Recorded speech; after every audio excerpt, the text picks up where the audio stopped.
Assalamualaikum warahmatullahi wabarakatuh. Perkenalkan, nama saya Febrian Horifahma, NPM 10224011 dengan kelas C124.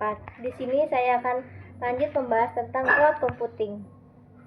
Perkembangan teknologi komputer telah membawa perubahan besar dalam cara manusia bekerja, berkomunikasi, dan menyimpan informasi. Salah satu kecenderungan utama komputer modern adalah konektivitas tanpa batas, kemampuan berbagai data, serta operasional yang berlangsung terus-menerus selama 24 jam penuh. Pergeseran ini mendorong munculnya konsep baru dalam dunia komputasi, yaitu cloud computing atau komputasi awam. Cloud computing merupakan teknologi yang memungkinkan pengguna melakukan penyimpanan, pengolahan data, hingga menjalankan aplikasi melalui internet. Segala aktivitas komputasi tidak lagi bergantung pada perangkat fisik pribadi, tetapi menggunakan server yang berada di awan atau internet. Dengan konsep ini, pengguna cukup memiliki koneksi internet tanpa harus membeli perangkat mahal atau memelihara sistem sendiri.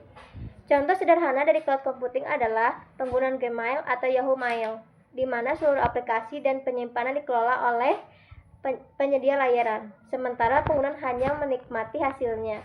Cloud computing memiliki banyak kelebihan, seperti kapasitas penyimpanan yang hampir tidak terbatas, biaya awal yang rendah, dan data yang dapat diakses dari mana saja. Namun, teknologi ini juga memiliki kelemahan, misalnya keamanan yang bergantung pada penyedia layanan dan akses yang sangat dipengaruhi kecepatan internet. Pengguna juga harus memahami bahwa sebagian kontrol dipegang oleh provider, sehingga diperlukan kehati-hatian dalam menyimpan data sensitif. Terdapat 3 jenis layanan utama dalam cloud computing. Pertama, SaaS atau Software as a Service, yaitu layanan perangkat lunak seperti Google Docs atau Office 365. Kedua, PaaS atau Platform as a Service, yaitu platform pengembangan aplikasi seperti Google Apps Engine. Ketiga, Infrastructure as a Service, yang menyediakan infrastruktur komputasi virtual seperti Amazon EC2. Ketiga, memberikan fleksibilitas kepada pengguna sesuai kebutuhan. Apakah hanya menggunakan aplikasi membangun aplikasi sendiri atau membutuhkan infrastruktur lengkap. Cloud computing juga memiliki beberapa model penggunaan, yaitu public cloud, private cloud, hybrid cloud, hingga community cloud. Masing-masing memiliki kelebihan dan kekurangan, seperti efisiensi biaya pada public cloud atau keamanan tinggi pada private cloud. Selain itu, layanan cloud di Indonesia juga semakin berkembang dan ditawarkan dengan harga yang bervariasi sesuai kapasitas dan kebutuhan bisnis. Namun, penggunaan cloud juga memiliki risiko.